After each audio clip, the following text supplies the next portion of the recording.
Hello everybody, good morning and welcome to the United Stand. This is your latest Manchester United news on the news show. Lots to discuss. Big announcements, as you know. The United Stand's got a very big announcement at midday. I don't really want to talk about that, but I'll talk about it in a minute. I need to keep focused and professional and not get too down and sad. But look, it's a big day today. I think both of our tweets that have gone out reference the fact that Ronaldo prepares to go in on Erik ten Hag, and this is going to happen. You don't need to have inside information telling you that it's explosive. You don't need. Well, we have got that, but you don't need to know that. We know he's going to go in at Ronaldo second part of the interview tonight. We reacted to it at 9 o'clock last night. We'll be live reacting to it tonight, and it will be a lot more severe. The Glazers will be getting it big time, of course, but it will be the 6 months that Ronaldo's had under Ten Hag. That's going to be the main thrust of this interview. We already got a little bit of a hint last night about, what he thinks about these new managers who want to press and the Coca-Cola in the desert. We'll talk to that.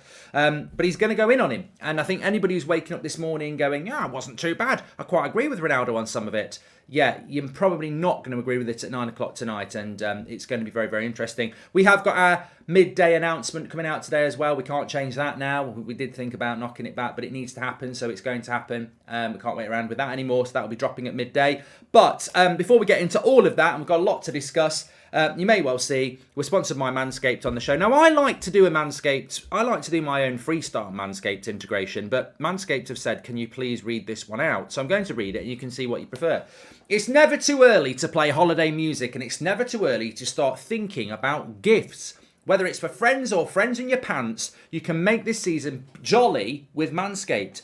Do your little drummer boy a favour and use the Lawnmower 4.0 to avoid any silent night in the bedroom. Then add in Manscaped's top-of-the-line shower products to have the people thinking, all I want for Christmas is you. Santa cares about his sack, and so should you. Look nice when you get naughty and get free shipping and 20% off by going to manscaped.com/UnitedStand. Yes, with the code UnitedStand, you can get 20% off, or you can scan the QR code next to me with your phone. And don't forget, you can get the Manscaped Performance Package 4.0 that's got everything you need to keep your undercarriage in tip-top condition, including the Lawnmower 4.0, the Weed Whacker for your nose and ear trimmer, Crop Preserver Ball Deodorant, Crop Reviver Toner, Performance Boxer Briefs, and a travel bag to help hold your goodies. If you don't know what I'm talking about, the Manscaped 4.0 is for down there.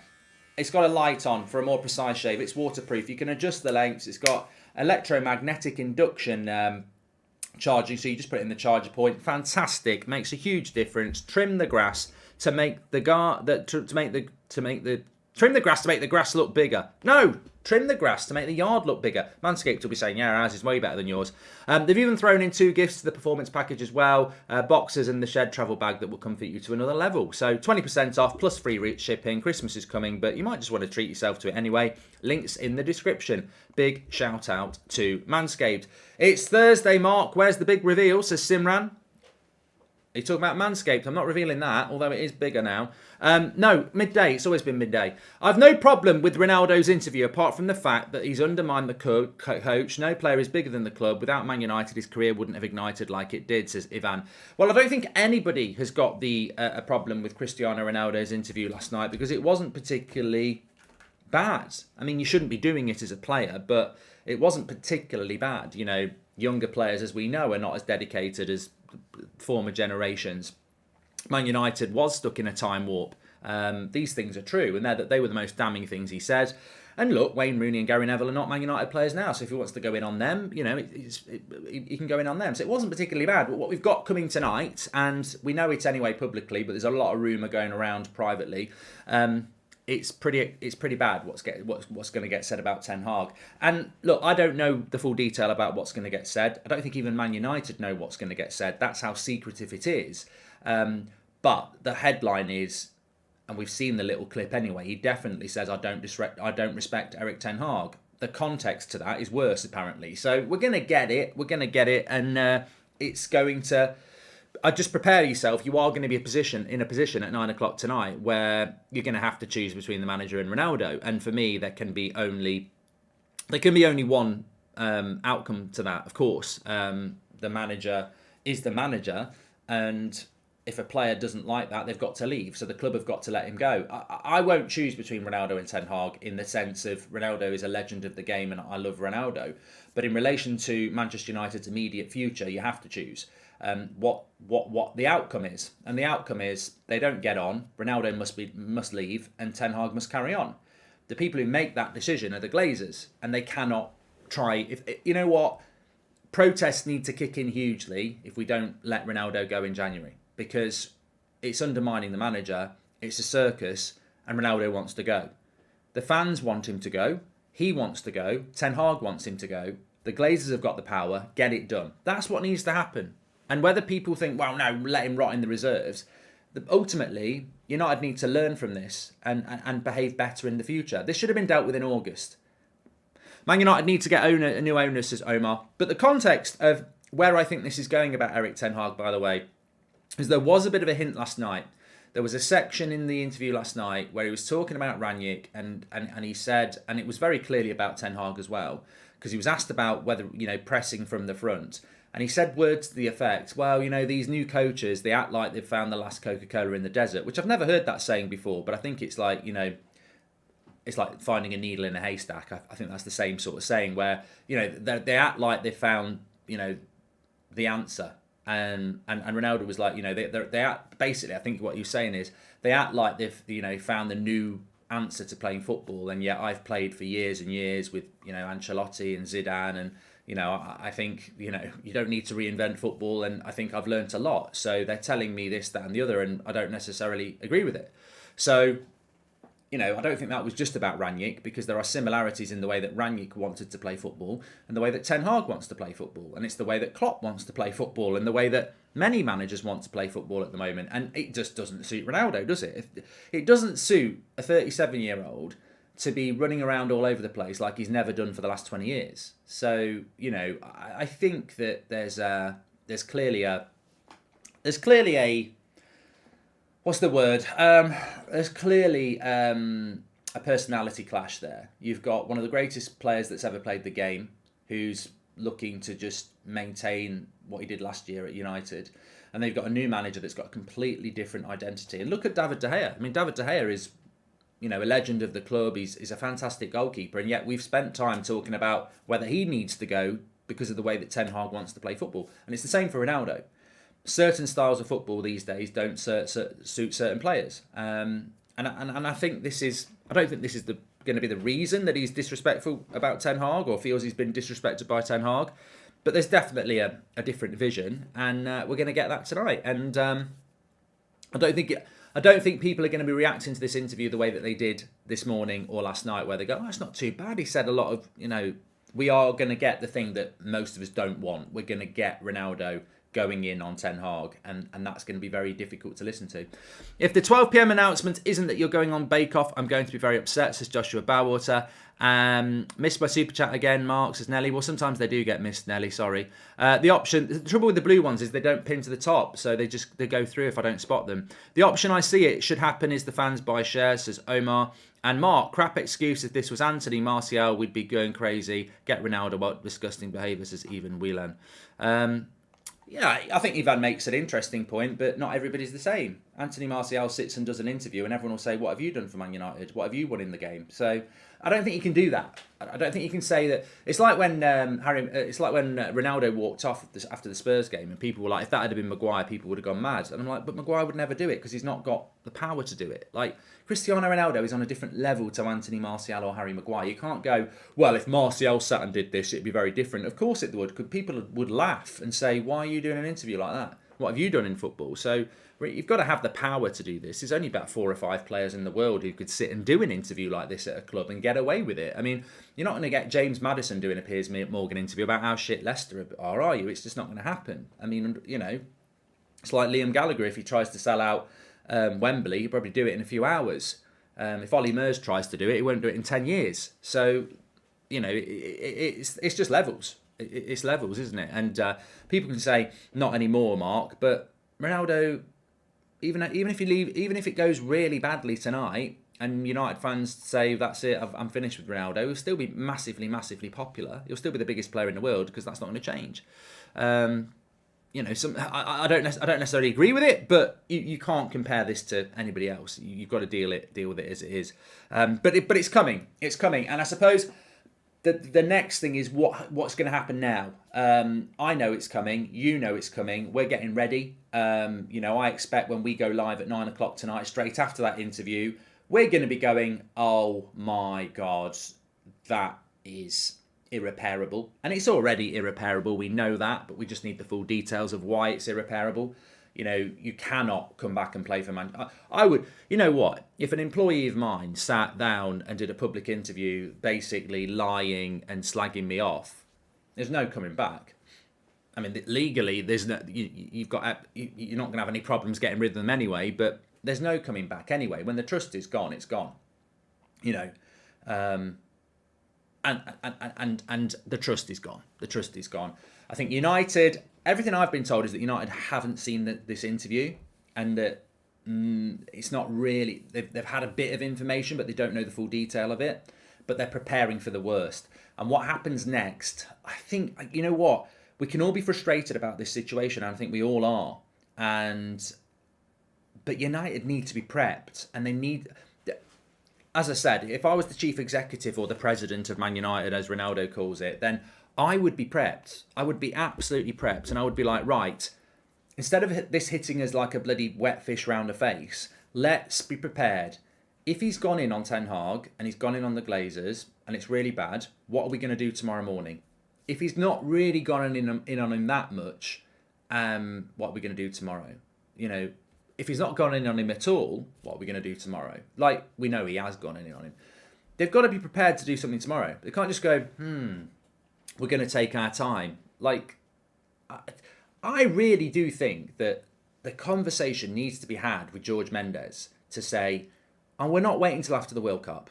We're not waiting till after the World Cup, and we will disrupt his World Cup if we need to. We will keep at him. We will, you know, we will find ways in that contract to get this out there that, you know, we will make it very, very difficult. And we will even contemplate bringing him back and making him train with the kids and all that sort of stuff. We want this resolved in the next 48 hours. You need to write off the rest of your contract. Don't be fucking thinking we're paying the rest of your contract and then we will let you go for free. That's what I would be looking to do. I would be like, you can go, but you write off the next 6 months. We don't pay you any more money and you sign that and then you go. You are a free agent from Saturday. That's what I would do if I was Man United. But they won't do it. And I'll tell you why they won't do it. Ashley says, with Ronaldo having so much respect for Sir Alex, it's interesting to think if he has been obtained advice before doing this interview. Food for thought, says Ashley. Oh, don't get me started on that. I mean, I was reading an article yesterday where Piers Morgan over the last 10 years has tweeted numerous times about different players being the best player in the world. And one of those tweets was that Messi's the best player in the world. I mean, this is the guy that Ronaldo has decided to trust to put his story out there. And it's getting a lot of eyes. You can't argue with that. But most people who understand football, who are talking about this, are like, yeah, you're getting a lot of eyes, but are these people football fans? What is Ronaldo? He's a footballer. Now, if he wants to be a Hollywood star or on the front of GQ, then it's probably a great interview. But if you want respect in football, Piers Morgan's not the person. I mean, like, some of his questions yesterday were just dreadful. Like, talking like he knows about football. He doesn't know about football. So I think football fans are like, God, why did you choose him? But in the wider, put it out there, I mean, I know people who don't watch football who are watching this interview. So in that sense, it's a success, isn't it? Mark, this is exactly what Sir Alex Ferguson meant by no player should be bigger than the club, regardless of who the player is, says Sanka. And hi, Mark, Ronaldo has a tummy bug. Do you think it's from swallowing the poison that Piers Morgan spouts? He seems to give his opinion first, then ask Ronaldo, says Glenn. Well, it's the fact that the thing that makes me laugh, it's the fact that, and Piers is brilliant at this, at, you know, self-promotion. I mean, he's probably had a few ribs removed, so he can. Well, anyway, we won't say about that. But it wasn't an interview, and I you know, he was quote tweeting people saying Piers Morgan has proved himself to be one of the best interviewers in the world. That's not interviewing. That's not how you interview. It's a type of interview, but it's not interviewing. You know, leading people on and, you know, asking them safe questions. That's not interviewing. If you were interviewing someone for a job, you're just going to ask them everything that's nice, or you're going to try and challenge them a bit. That's what interviewing is. Interviewing is, It was so frustrating to watch that interview last night because there was things that Ronaldo was saying that I don't think was quite accurate, or at least you could go back in on, and there was just none of that. There was never a challenge, or even half of a challenge. Like, there was so many opportunities to do it, and you know, it didn't happen. I mean, even on the Gary Neville stuff, if I was Piers Morgan, I would have said, well, look, Cristiano, I understand you're upset with Gary Neville, but he is one of the biggest pundits in the UK, and obviously he wants Manchester United to win. Can you not understand that he thinks that Man United perform better without you in the team? I mean, it's just an opinion. It clearly isn't a personal thing. He's looking at the team this year and feels that they're performing better as a team without you in it. Is that not fair? Instead of, why is he doing that, Ronaldo? You know, he used to be in the team. You used to be in the dressing room together. You know what I mean? Good day from Australia, says Foxy. Don't think Ivan Toney is Ten Hag's ideal profile striker, says Fox. I mean, look, you know what? Just very, very quickly on that, I want to talk about why United won't terminate Ronaldo's contract, but we are a news show. Very good point there. Anish says it's sad that instead of talking about the Fulham win and how to build on that, we are talking about such petty issues. See, I don't think it is sad, Anish. I don't think it's sad that we're not talking about Fulham anymore. I wouldn't want to be talking about Fulham on the Thursday. I think it's sad that we're not talking about the right back and striker that we need to bring in January, which we will start talking about once this bloody interview thing stops. But as bad as the Ronaldo interview is, it has brought to light a lot of things that do need to be spoken about. The Glazers, the way the club is run. So there are elements of it that are good. It's just the reason for it. And I see loads of people on social media saying this, and I can't fault it. They say, look, a lot of what Ronaldo's saying about the club and the Glazers is absolutely spot on. The issue is, the only reason it's out there is for his own benefit to get out of the club. Why could he have not said it in the summer? Why could he have not said it in April? Why could he have not said it in the first 6 months? If he's so for the fans and he's so about Man United, why is this coming out now when he wants to leave? And I would say it's good that it's coming out, but also the truth. The truth is so you can move out of Manchester United. It's not because you want to stay at United and get the Glazers out. Now, that would be something everyone would get behind. If Ronaldo was like, I'm not going anywhere, I want to stay here and I want the Glazers out, everyone would be like, oh my God, you are a legend of this sport. But as well as going at the Glazers, he's gone at Ten Hag and everybody else, because actually it's just about having a pop at everyone so he can leave. I may have missed it, but I don't think Ronaldo said he didn't know who Rangnick was. All I heard was his appointment was something no one understood, says Amir. And hi, Mark. Just want to thank you for all your effort and you deserve the best. Can't wait for the big news. I'm sure it's exciting, says Rashid. And don't get me started on that. Welcome to the Members Club, DJ. Thank you very much for joining. But just very quickly on Ivan Toney before I talk about why I don't think the Glazers will terminate the contract of Ronaldo in the next couple of days. Ivan Toney is a player that many of you would like at Manchester United. Ivan Toney is a player that I would consider coming to Manchester United, and I really think he should have gone to the World Cup. 10 goals in 14 Premier League games is remarkable. But you may not have seen the news yesterday. He's been charged by the FA in relation to, and I have to be careful here because I'm not 100% sure how many charges there are, but it's gambling-related charges.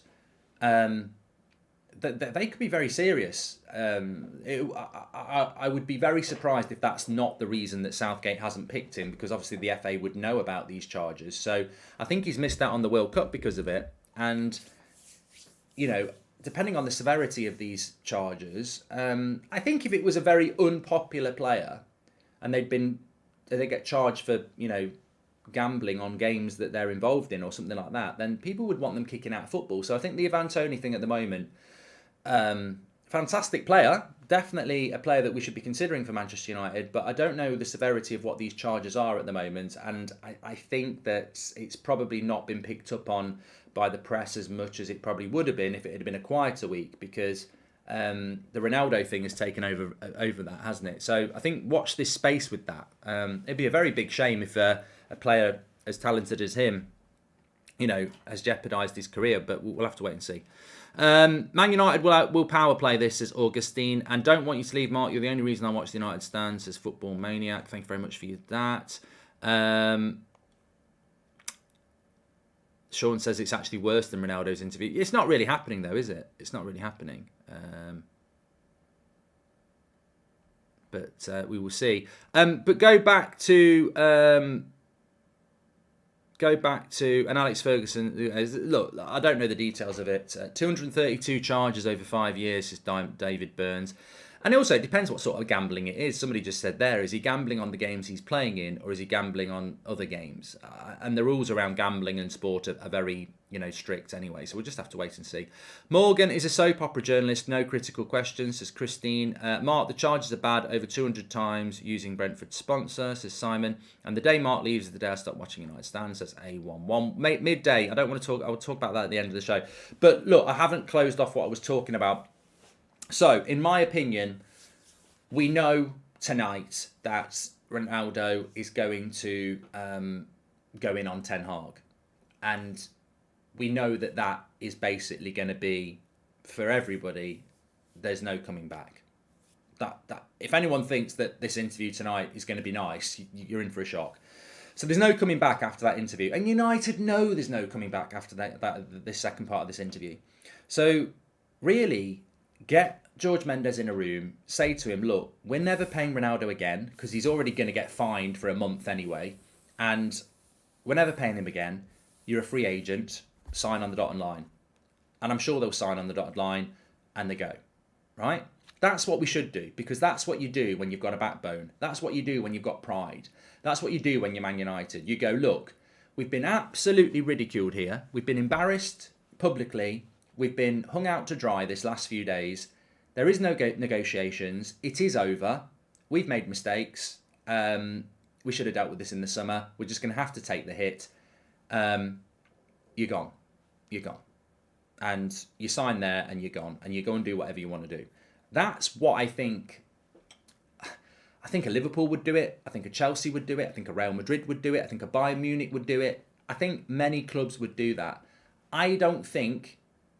And it's not all about Ronaldo. I don't think Man United will react like that. I don't think they will react decisively and end this relationship like it needs to end decisively and strongly. And the reason I don't think they will do it is of money. Because of money. I think they could just sever all ties and terminate the contract, and Ronaldo would be happy to do that. But I think they'll be going, but what if Ronaldo starts scoring goals in the World Cup? We might be able to get a transfer fee. So I think that they're going to drag it out, because this is what Man United is. It's a commercial football club. It's not a football club. A football club should put its pride before anything and go, we're not going to be treated like this. We're not going to act. We're not going to... So basically, United have been absolutely done, absolutely lambasted, absolutely ridiculed for the last few days, and they're going to get it again tonight. And they're then going to sit back and go, we're not going to do anything. We're not going to do anything. We're going to think about it. You can't do that. You let him throw his punches, which he has done, and then you throw yours back. You don't sit down and go, oh, I'm really hurt. We'll have to think about what we're going to do next. We've got to be ready to throw a punch back. But I don't think we will, because I think we'll be like, oh, money, it's going to cost us money. And what if he has a good World Cup and signs for Chelsea or someone like that? That's tough shit. That's tough shit. We'll have a lot more respect in the world of football if we go, we're Manchester United, you don't do that, you're not a Man United player anymore. That's what we should do, but we won't do it, I don't think, because of money and fear that if he has a good World Cup and goes somewhere else and does well, then we'll look stupid. But if he has a good World Cup, he still wants to go. Well, I mean, what are we going to do? Well, no one's going to pay us a transfer fee anyway, so if he has a good World Cup, so what? And if he has a good World Cup and we bring him back and try and say, we'll build the team around you, I mean, that's the worst thing we can do. So we need to react, and we need to react tomorrow. I'll be very surprised if we do. Mark, if you see Harry Maguire in the streets with Scott and Fred, will you say the truth or try and be mates with them, says Sword? I wouldn't... Who do you think I am? I've never been that sort of person that if I saw David Beckham in the street, I'd run over and say, can I have a picture? I'm just not like that. That's just not... I'm not like that. I respect people's privacy, so I wouldn't do it anyway, but... I'd probably just ignore them, to be honest. I certainly wouldn't start shouting out, I think you're crap and need to leave. And I wouldn't run over and ask them for a photo either. I'd walk on by. Yeah. Funny question. G-Man says, could it also be true that United are taking their time because of the legal ramifications of sacking a player? They don't need to sack him, G. Everyone keeps talking about United trying to figure out whether they can sack him. You don't need to sack him. You need to get him in the office, or George Mendes in the office, and say, what is it you want? And when George Mendes says we want to leave in January for free, you say, sign this contract, you can go now. That's what you do. I'd say we're not paying you till January. You either sign the contract and you sign off the contract and you leave now, and you can register for whoever you want after the World Cup, that's fine. Or if you're gonna get paid till January, we're gonna keep paying you till May. You're not going anywhere. So we don't need to worry about sacking or stuff like that. We need to get George Mendes in the room, who is Ronaldo's agent, and say, clearly you did the interview because you want to leave. What are your terms? And then when their terms are put on the table, you halve them and you come back at them and go, fuck you, you're not having all of that. This is what you're having. That's what we need to do. But this is a club that spent £85 million on Anthony because they didn't buy him in June for 50. So you need to go into these negotiations with a couple of Rottweilers. We're going in with a couple of daffodils. So that's what our negotiation's like. You know, we need to go in there aggressive with a bit of bite. We're going to go in there and say, water me, water me. Glazers, water sports. Foxy says, Glazers are absolute plonkers, Mark. This is all could have been avoided if they just took their hand out the cookie jar and let him leave. Yeah, well, look, I'm not one for jumping into the past. The past is the past. It's gone. But we all know, and I said it, and many of you said it, when he stormed off the Spurs game, this was always going to happen. I thought that was going to be it. I thought the worst thing was Ronaldo storming off out, down the ground, which in itself was unbelievable. For somebody who worships this player, I was like, I can't defend that. You can't. I was like, I can't believe it. What is he doing? He's just got up and refused to come on and walk down the tunnel. I thought that was the tip of the mountain. And I remember saying, the only thing I can defend Ronaldo for is that I blame the club. I blame the Glazers. And I got ridiculed for it because people were like, how can you blame the Glazers for that? And I said, well, I'm blaming the Glazers for it because I think it was inevitable. When Ten Hag wanted him to go in August and Ronaldo wanted to go and the club said no, you can't blame Ten Hag and you can't blame Ronaldo. They both willingly want to part ways and the club say no. You're leaving two people together who don't want to be together. Of course there's going to be issues, and it led to that storming off the pitch. I didn't think it was going to go to this level. So anything that's happened since August, I think the Glazers have to take responsibility for, because Ten Hag wanted Ronaldo to go, Ronaldo wanted to go, and the Glazers said, no, we want money, and you're not getting a replacement either. So I think Ronaldo has to take full responsibility for the interview and the storming off. But if we dealt with it in August, it never would have happened. And again, this is what I mean. We haven't got Rottweilers negotiating for our transfers. We've got, weak people. Ronaldo says the youngsters aren't listening to him and his experience, yet he's refusing to do the same with Ten Hag and refusing to change himself, says Ian Hanley. Mate, you'll find contradiction in everything, and I'm not going to say that you're wrong on that either. Do you think anyone's going to turn on Eric Ten Hag, says Matthew Johnston? Yes. Of course they will. But they won't be Manchester United fans. I mean, I found it laughable yesterday. Piers Morgan was on Twitter, on TalkSport, saying that something about Man United are 5th place, playing in the Europa League, and Ten Hag's not a very good coach. And I'm like, mate, I file that in my toilet and flush it away. Like, I don't even really need to. But it does represent the problem. The people who are going to go in on Ten Hag are not going to be Man United fans. They're going to be Ronaldo fans. And Piers Morgan's a Ronaldo fan. And people who aren't Man United fans will go in on Ten Hag, and Ronaldo's very popular, and Ronaldo's got fans all over the world who will go in on Ten Hag. And I think it's a great point from Stephen. The most important thing is United fans. If you're a United fan, then you want this manager to be given a chance, and you're not going to turn against him. But there will be a lot of, and I think it's a very good point, because I think we need to bear it in mind. When you've got someone like Ronaldo doing an interview with Piers Morgan, it's not just Manchester United, it's the world. And Man United fans will be loyal to Ten Hag because we will listen to it and go, that's not fair. But the rest of the world who are loyal to Ronaldo will go, yeah, that Ten Hag's an idiot.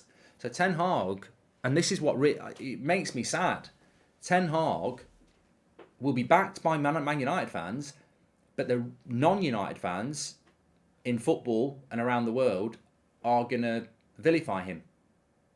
That's what this interview is going to do. I don't want to use the word bullying because I haven't seen the interview, but nobody is considering the wider impact of this on Erik ten Hag, because Man United fans will stick with him, but Ronaldo's got however many billion followers. They're not all Man United fans. A lot of them are football fans who don't support Man United. So Ten Hag, the wider media, social media, there is a chance that Ten Hag is going to end up being a villain and disliked by a lot of people because of what is said tonight. And that needs to be considered as well. And nobody's thinking about that because we're United fans and we're like, well, we're going to stick with Ten Hag. But this is not about Man United. Man United's fan base is probably, 10%, if that, of the 100% that is going to be watching this interview.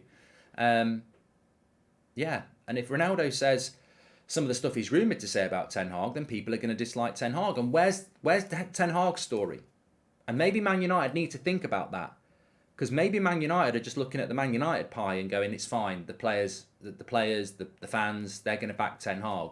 But what about the rest of the world that are going to go in on Ten Hag? Maybe there should be a response. Maybe United are thinking too small. They're going, we don't need to respond with a Ten Hag interview because the fans are with him. But it's not, what about everybody else? Do we just ignore that or what? I don't know. I feel like the writing was on the wall for Ten Hag. Love him, but any minor issue will be blown out of proportion, and I hope not, says Matthew. We'll have to see. I mean, I hope not. The fans will stick with Ten Hag. I think that's the main thing. Please do smash a like on the video, by the way. So this second part of Cristiano Ronaldo's interview is coming out at 8 o'clock tonight. We'll have a live show at 9 o'clock reacting to it like we did last night. And yeah, look, there's going to be stuff in there about the Glazers. There is. There's going to be stuff in there about Richard Arnold. There is. But there's going to be stuff in there about Ten Hag. And the Glazers stuff will be interesting. I don't think it'll be as interesting as we'd like because we know why it's there. The Ten Hag stuff is going to be the stuff. And my concern is it's about an hour interview. And he's spoken about basically everything up until when Ten Hag comes in. So I think this second part of the interview is really going to be about Ten Hag, the last 6 months, the Glazers, Richard Arnold, present staff of Manchester United. I just hope it's not 10, 15 minutes of, Ten Hag. And I'm really hoping it's, 99% about the Glazers and then 1%. I don't mind. I'd love it if he just goes, I like Erik ten Hag. I respect, well, we already know that's not going to happen because he says he doesn't respect him. But I hope it's just minimal, is what I'm trying to say. But I think we're all pissing in the wind with that, aren't we? We've got no idea. It could be very, very interesting. Anyway, away from that, some of you've been patiently waiting. What's the big news at midday? I would love to give it you now, but it's always been midday today. Sort of need to compose myself a little bit because it is quite. I don't know how to phrase it. It's big. It is big, and it was promised probably at the end of May, and then things started to happen that, every summer things always happen with the United stand that mean you end up working harder than you want to, and we had to sort a few things out. But midday today, we've got this big announcement for you. There will be a 9 o'clock show tonight reacting to this interview. That will still happen. Just keep your eyes out on our social media at United Stand MUFC. Obviously on YouTube, it's going to land at midday as well. I don't want to dwell on it too much because I don't really want to think about it too much because it will start sending me down a road I don't want to go. But as I said on the show last night, and I'll say it again now, really thank you to the community that's been with us for so long, has been very supportive, the things we've done. It's been an absolute pleasure doing what we've done with the United Stand, and to see that it's such a trendsetter as well, that people go off and copy it and try and replicate it, and everything we've done. I mean, we live content wasn't happening when we started. We started on a Sunday night. I remember there was me, Kev, Martin, Alex, one show a week at 8 o'clock, I think it was, all in our crappy bedrooms, doing some shitty stream with about 10 people watching once a week. Nobody was doing live content. Everyone was doing this 10-minute little, I think this about think this, with cameras and shit. And then the evolution of fan content just went from that to live, like live, so much live content. And now everybody does it, and people watch it and think, well, everyone's doing it, but they weren't. They weren't doing it. We started it. We started this live content thing. We started the watch-alongs. So many innovative things. It's been unbelievable. And you know what? It's been a marathon as well. I feel like I've never had a day off. It's been ridiculous. And so many people say to me, like, you know, do you ever take any time off? And the honest answer is probably no, I don't. You know, even on the beaches in Mallorca and stuff, it's been unbelievable. You know, you're on holiday with your family, and it's like you've had your meal and you're sat in a bar, and you go, I'm just going to go and sit across on that bed there, and I'll be waving at you while I'm just doing a 20-minute update because the internet's good here. It's been so good. I've absolutely loved it. Playing at Old Trafford, I've loved it, and the journey has just been amazing. And you know, even doing that wash and go thing, you know, actually a little mini sitcom, it's been brilliant. And I can only put, you know, I actually thought I'd get a bit emotional, but actually I'm getting goosebumps from it because it's just so amazing, because I know where it started, I know how many people were watching, and I look at some of the things we've done, and it's massive. And you know what, you're fighting so hard every day. I mean, everyone says all the content you do, the content's one thing, and that is it's tiring, but it's enjoyable. The hard stuff is the stuff behind the scenes, the people who stab you in the back, the people you have to stay quiet about, the mainstream that just completely treat you like shit on the shoe, even though you can get way bigger interaction than they can. It's the hardest stuff is the stuff that goes on behind the camera, the character assassination, the lies, the jealousy. It's the worst industry I've ever worked in, and many of you know the industries I've worked in before. So that's the hard thing. Talking with you about the thing I love, I feel blessed every day. It's been so good. I've absolutely loved it. And it wouldn't be what it is without you. So I just want to say from the bottom of my heart, and you know I mean it because I say it all the time, absolutely love it. And can I just say as well, I will be doing my charity stream on Saturday, all day charity stream on That's Football.